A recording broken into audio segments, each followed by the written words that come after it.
Nah, nih. Pada jenjang SMA nilai rata-rata untuk bahasa Indonesia tercatat 57,39. Dari 100. Dari 100. Matematika Berapa? 37,23. Satu lagi bahasa Inggris mapel wajibnya. Jangan kaget ya. Berapa? 26. Dari bukan 100. 26,71. Nah, itu loh. Dari 100. Itu karena Makanya mungkin orang-orang anak-anak SMA tuh pada ngerasa chaos. Malam chaos ini. Kok bisa? Magis, ku rasa sepi, temah aku pilih maniskan. Itu ya maksudnya. biarin dia nyanyi dulu kali ya. Lanjutin aja sampai refreng. Udah. Come on, come on.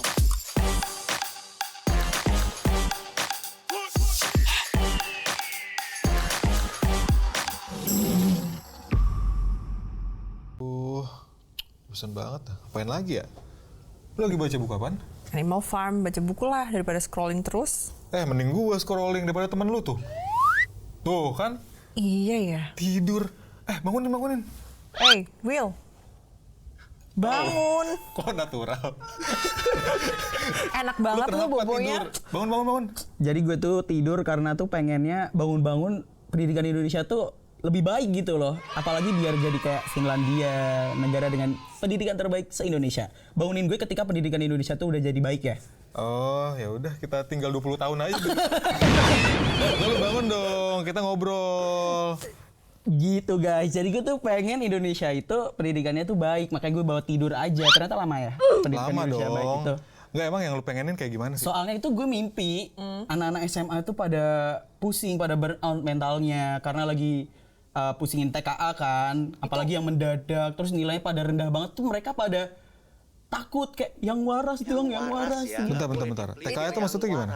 TKA itu tes kompetensi akademik yang dia ikuti sama anak-anak SMA kelas 12.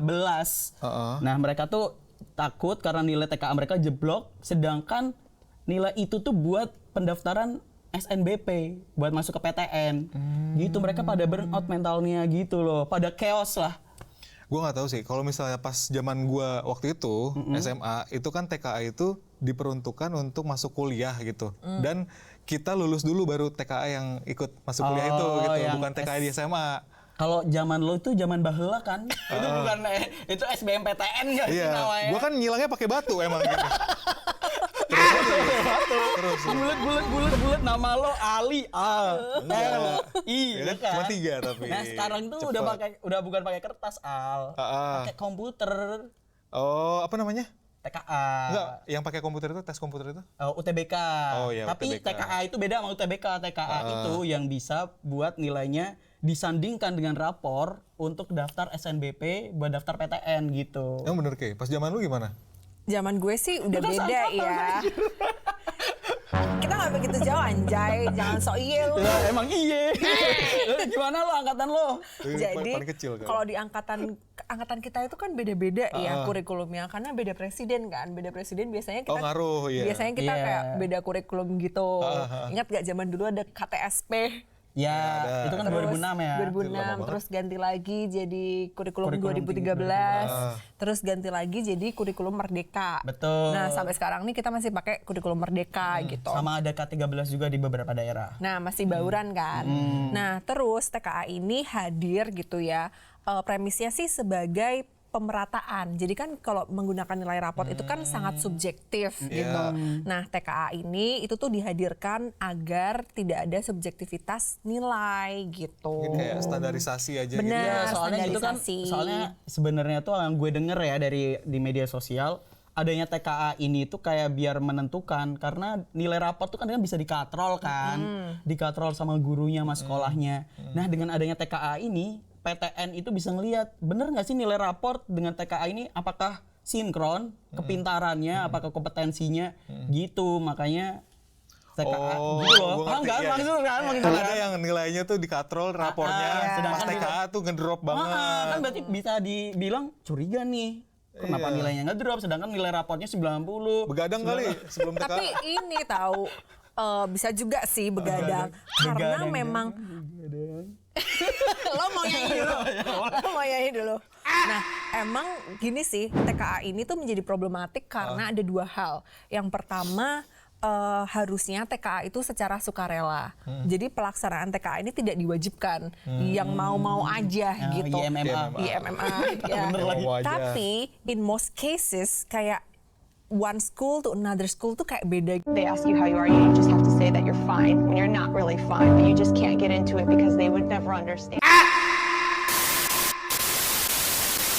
Terus yang kedua, ini tuh mepet banget Al. Jadi persiapan anak-anak buat ujian TKA itu mepet banget. Jadi nilainya tuh pada jeblok. Ada yang cuma 27 lah nilai bahasa Inggrisnya, matematikanya cuma 27 dari? dari 30. Oh, oke. Kok dari 100? Dari 100 anjay. Ini gue cari tahu deh. Gue kan orangnya kepoan ya. Gue cari tahu deh. Coba nilai kita TKA lihat. rata-rata tuh berapa sih? Nah, nih. Pada jenjang SMA nilai rata-rata untuk bahasa Indonesia tercatat 57,39. Dari 100. Berarti setengah. Dari Ya, 100. Matematika Berapa? 37,23. Satu lagi bahasa Inggris mapel wajibnya. Jangan kaget ya. Berapa? 26. Oh, bukan 27. 26,71. Nah, itu loh. Dari 100. Itu karena Makanya mungkin orang-orang anak-anak SMA tuh pada ngerasa chaos. Malam chaos ini. Kok bisa? Magis, ku rasa sepi, temas, andai aku pilih maniskan kamu. Itu ya maksudnya.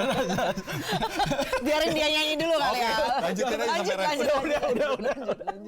Udah.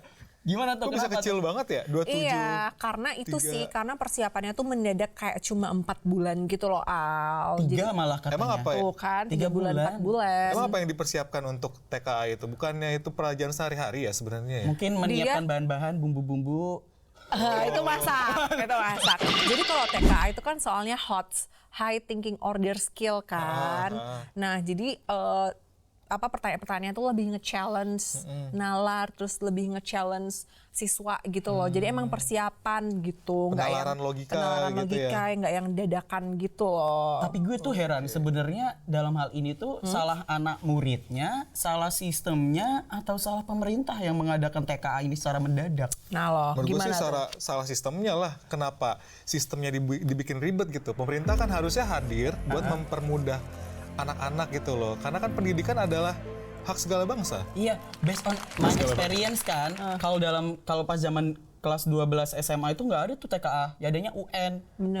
UN kan kalau UN kan ya udah nggak mendadak gitu loh, udah dikasih tahu sejak zaman bahula ya udah kalau kelas SMA Dari kelas kelas 1 3 juga udah tahu kelas 3 bakal ada UN. Nah, karena ini tuh mendadak, adanya 3 bulan sebelum TKA berlangsung. Makanya nilainya pada jeblok. Menurut gue bisa dipertanyakan si TKA ini tuh Dan- urgensinya apa? Dan bahkan Will, waktu itu beberapa tahun yang lalu tuh UN tuh nggak jadi standar tunggal untuk lo bisa lanjut ke universitas apa enggak gitu. Justru nggak jadi standar. Nggak jadi patokan juga kan. Malah nggak dipakai. Ada juga yang waktu itu jadi campuran gitu. Jadi lu tes di univ mana, nanti UN lu tuh dicampur sama itu terus bagi 2 gitu-gitulah pokoknya. Kayaknya itu perguruan tinggi swasta nggak sih kalau yang pakai nilai UN?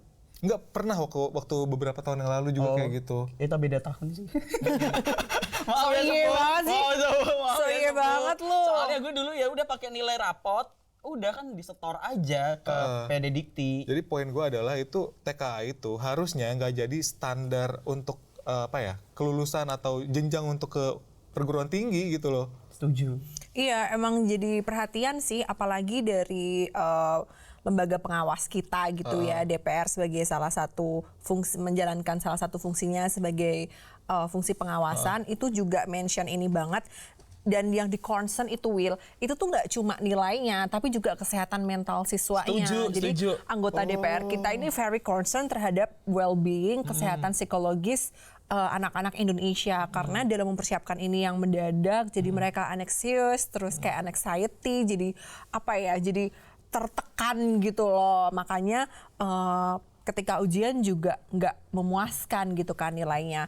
Terus juga dari Komisi 10 itu juga bilang bahwa nilai TKA ini tuh tidak boleh menjadi faktor utama penentu nilai Tuh gitu, kan, karena betul. memang nggak valid kayak gitu loh. Karena ya itu tadi penerapannya yang mendadak, Betul. terus juga kayak persiapan dari siswanya juga kurang matang. Menurut gue sih Jadi permasalahan tidak emang adil. di persiapan mendadak, terus kayak ya tiba-tiba ada perubahan sistem aja gitu. Ada tiba-tiba ada TKA buat masuk ke SNBP itu, sedangkan kan biasanya pakai nilai raport doang. Selain SNBP kan biasanya ada SNBT itu pakai UTBK guys. UTBK itu udah namanya ujian tulis berbasis komputer, itu tes lagi, nggak perlu pakai nilai raport. Biasanya sih seperti itu, sesimpel itu. Sesimpel Sesimpel. itu. Simple. Cuma Sekarang Beda. dibikin ribet, ada TKA yang bikin anak-anak tuh jadi anxious, Iya. mental breakdown. Kan gue setuju sih sama kata Komisi 10 DPR RI bahwa anak-anak SMA ini mentalnya harus dijaga juga. betul. Karena kalau gue belajar dari Finlandia ya, kayak belajar dari Finlandia enggak. Kalau lu pernah ke sana. Mau, tapi belum.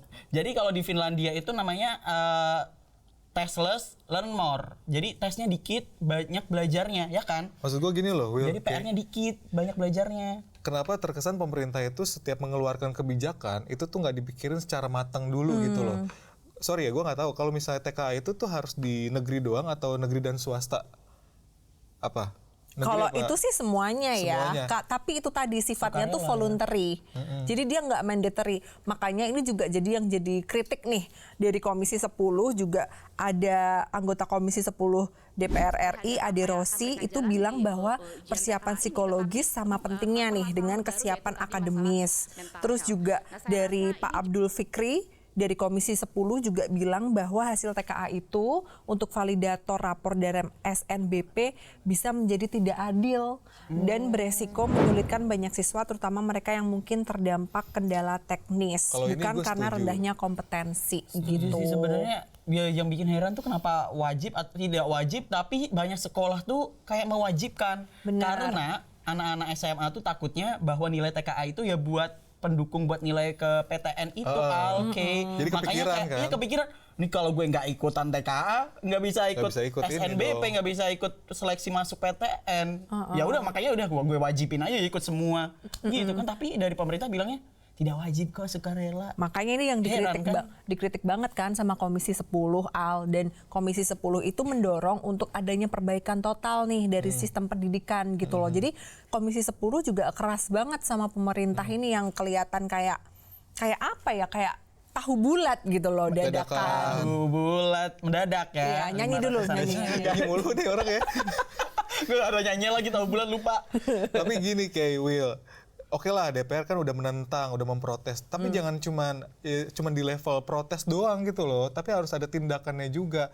Apa desak pemerintah dengan cara apa gitu. Pokoknya ini kan baru pemerintahan yang periode ini baru berjalan tuh sekitar 1 tahun ya, 1 tahun lebih berapa bulan gitu. Nah itu tuh masih ada waktu nggak sih, ya kan, buat berbenah sistem Betul. pendidikan itu. Betul. Tahu nggak? Apa? Gak cuma anak SMA tahu sebenarnya yang TKA. Adik gue ya kemarin tuh ngeluh sama gue. Kak, habis lebaran aku harus belajar, soalnya bakal ada tes TKA. Jadi di SD SMP itu juga ada tes TKA guys. Tapi untuk kelas 6 dan kelas 9. Nah ini kan juga penerapannya bakal jadi gonjang-ganjing kan di SMA yang mana usianya juga udah usia dewasa aja masih mendadak seperti itu, masih pada chaos ini. Apalagi SD SMP gitu loh. Gimana menurut lo? SD SMP tetap perlu ada TKA nggak? Soalnya bulan Maret April kan kata dia. Heeh. Nah itu kan SMP, SMA, SD. Jadi apa sih kayak sebenarnya yang jadi tujuan, goalsnya tuh apa sih ada TKA ini? Nah, premisnya itu kan TKA ini menstandarisasi gitu ya.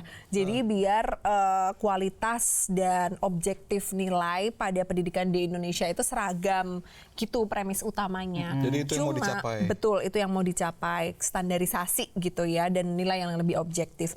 Tapi pada prakteknya itu tuh masih serampangan, masih kayak tahu bulat lah, dadakan, terus kayak belum siap, belum Nggak jelas matang sebenarnya gitu. wajib atau enggak. ya Dan ini kan sebenarnya juga agak berbeda lah ya periode kurikulum ini. Kalau di sebelum-sebelumnya kan kalau kita ganti presiden ganti kurikulum. Nah ini kan kita masih menggunakan kurikulum yang kemarin. Nah ini arahnya mau seperti apa nih? Kita harus pantau terus untuk melihat perkembangannya seperti apa, dan kita juga bisa membantu untuk mendorong kebijakan yang lebih berpihak pada siswa gitu. Ya gue berharapnya dengan TKA ini ya udahlah pokoknya semangat deh ya. Apalagi TKA-nya Semangat deh. Semangat deh.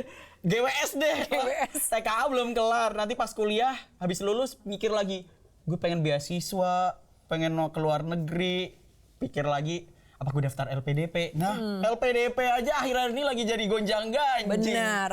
LPDP ada orang Sabar. gonjang-ganjing. Sabar. Orang A. Nah, dia bilang katanya nggak mau jadi orang WNA, cukup saya aja yang jadi WNI. Benar. Anak saya jangan. Tuh, makin riweuh lagi. Lo kan? ngikutin kan Ngikutin. kasus itu. Nah iya, jadi kemarin tuh emang kita lagi lagi hangat gitu ya perbincangan salah satu awardee LPDP yang dia itu bikin konten di TikTok, di Instagram gitu tentang kewarganegaraan anaknya gitu yang udah berpindah warga negara bukan WNI. Tapi narasi yang dia gunakan adalah cukup gue aja yang WNI gitu. Nah, Tapi cukup aku aja yang WNI, anak-anakku jangan. Kita usahakan anak-anak dengan paspor kuat WNA itu. Let's go. itu kan membakar amarah masyarakat ya, terutama dia itu kan menggunakan dana LPDP yang dihimpun dari masyarakat Indonesia untuk mendanai pendidikan dia, tapi dia malah kayak gitu. Berarti duit gitu. pajak kita tuh buat kayak gitu ya. Gue cari tahu deh, gitu. sebenarnya LPDP itu dibayarin negara nggak? Dibayarin lah. APBN-nya tuh gede banget tahu. Berapa ya? Nih, Money. 80 triliun anggaran pendidikan melalui pembiayaan antara lain untuk pendanaan pemberian beasiswa melalui lembaga pengelola dana pendidikan LPDP. Berapa 80 miliar? 80 triliun untuk yang 2025, 2026 belum tahu ya, 80 triliun untuk 2025. Gede banget kan? Iya, iya. Itu duit pajak semua, duit kita semua, uang kita. Tapi Will, kalau misalnya ada kejadian kayak gini, itu kan jadi whistleblower ya buat awardee yang lain gitu kan untuk ya udah lu kalau misalnya mau LPDP lu harus mengabdi lagi ke Indonesia, jangan kayak gitu. Nah, itu kan jadi kemarin tuh ada beberapa awardee juga yang punya kasus serupa tapi nggak speak up aja di media sosial, itu dipanggil juga. Dan itu kan jadi jadi catatan lah untuk pemerintah, dan takutnya dana LPDP yang tadinya 80 triliun itu dipangkas. Takutnya dengan kejadian seperti itu kan kita nggak mau kan. Betul. Biaya pendidikan yang cuman segitu dan dipakainya juga serobotan. Iya, soalnya kan dana pendidikan itu adalah amanat konstitusinya 20% dari APBN. sesuai amanat konstitusi. Belum dibagi-bagi buat LPDP, buat SMA SD SMP, buat guru honorer, buat tunjangan TPG, buat semuanya kan habis Iya, gitu loh. benar-benar. Belum MBG. Karena semua dana operasional pendidikan itu ya di situ semua. Semuanya Iya, benar. ngikup semua. Tapi kalau Pegawai-pegawai juga dibayarin dana pendidikan. Tapi kalau kita perhatiin ya, kan suaminya si oknum DS ini kan juga LPDP, S2, S3 juga Dan lagi LPDP. kan. Lagi di Utrecht kan, sedang. Dan itu dia juga belum kembali untuk menyelesaikan tugas kewajiban kembali berkontribusi untuk bangsa. Itu juga udah kena penalti kok, Will.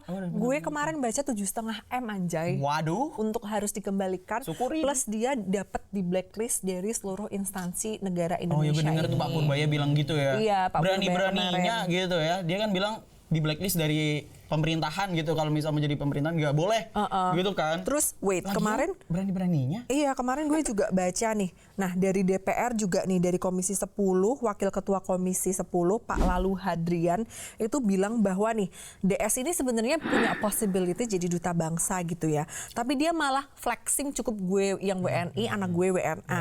Nah, itu tuh jadi kayak wake up call gitu buat kita, terus juga dari DPR juga mendorong untuk LPDP ini lebih diperketat lagi gitu. Terus Pak Lalu ini juga bilang bahwa untuk para awardee LPDP ini harus ada penanaman nilai kebangsaan dan integritas. Setuju. Jangan cuma akademik tapi juga komitmen kontribusi kembali ke Terhadap Indonesia negara. tuh harus rigid gitu. soalnya kan mereka bilang kayak lagi hype banget kan, hashtag kabur aja dulu. Iya, itu kan dari sebenarnya tahun nggak lalu boleh. ya. Iya kan, sebenarnya nggak boleh. Nah, kalau gue bisa saran sih, kayaknya udah dipraktekin kayaknya ya. Persyaratannya tuh harus jelas karir path-nya. Betul. Jenjang karirnya setelah mereka LPDP itu apa gitu loh. Mereka misal kuliahnya teknik lingkungan, ya nanti balik ke Indonesianya kerja apa gitu. Jangan sampai mereka jadi kerja di luar negeri, hashtag kabur aja dulu. Nanti jadi terjadi DS-DS yang selanjutnya kan. Benar. Dan nyambungin omongannya Willy tadi, karena ada beberapa major ya di luar negeri itu yang nggak ada lapangan kerjanya di Indonesia. Kayak misalnya kita nggak usah jauh-jauh hidrometeorologi apa segala macam, itu kan masih jarang ya. Maksudnya lulusan di sini yang kerjanya di situ gitu. Iya, makanya Harusnya harus diperbanyak. Makanya harus karir path-nya jelas, dari pemerintahnya juga emang harus ya konsultasi ya, membina para calon awardee ini tuh dengan jelas. Jadi pas pendaftaran itu tuh lu nanti lulus kerjanya apa gitu loh. Iya. Paham kan? Misal lu teknik lingkungan atau teknik nuklir atau apa ya, di sini jadi apa gitu, harus jelas gitu loh. Padahal mereka kan juga udah disumpah ya. Atau mungkin sumpahnya harus diganti sumpah pocong kali ya. Aku Masih zaman gak sih sumpah pocong? masih sih kayaknya. Sebelah lu. Bukan antara kita. Di antara kau Dana. Di antara Nyanyi kau. lagi. Iya lagi. Lanjutin deh, Will. Cuma kamu tiada yang lain, cuma pocong. Ya udah sih intinya Iya. LPDP ini ya GWS juga sih. Iya, terus juga nih kalau gue baca nih dari Komisi 6 dari Pak Muhammad Sarmuji itu bilang bahwa akses beasiswa ini juga harus merata gitu loh. Kalau kita lihat LPDP ini kan juga mostly orang-orang yang berada gitu kan, meskipun ada kuota yang afirmasi. Betul. Nah, Pak Sarmuji ini bilang bahwa DPR ini juga harus bisa mengawasi dengan LPDP dengan lebih ketat lagi dan lebih tegas. Kemudian untuk beasiswa yang afirmasi itu harus digunakan secara benar-benar untuk masyarakat yang kurang mampu. Sebenarnya persyaratan LPDP itu apa sih? Kayak LPDP itu persyaratannya apa? Kayak apa aja persyaratannya? Kalau persyaratan LPDP itu yang penting merit, yang merit itu adalah Meritokrasi gitu ya. meritokrasi. Yang penting kamu eligible untuk bisa kamu memiliki skill set dan kemampuan untuk menerima itu. Salah satunya misal kayak TOEFL, IELTS, kayak gitu-gitu. Soalnya kebanyakan yang ikut LPDP kan orang ada ya. Nah, kayak apa nggak ada yang khusus buat orang-orang yang bisa dibilang middle ke bawah gitu. Nah, itu pakai jalur yang afirmasi. Nah, tapi sebenarnya karena sistemnya sih Will, karena kayak tes IELTS itu kan 3,5 juta gitu ya. Oh iya Kalau sih. kita mau ambil tes IELTS kan harus nabung dulu gitu. Iya, jadi no wonder ya. Tapi kenapa sih LPDP itu awardee-nya kebanyakan tuh masyarakat yang mampu? Come on, come on.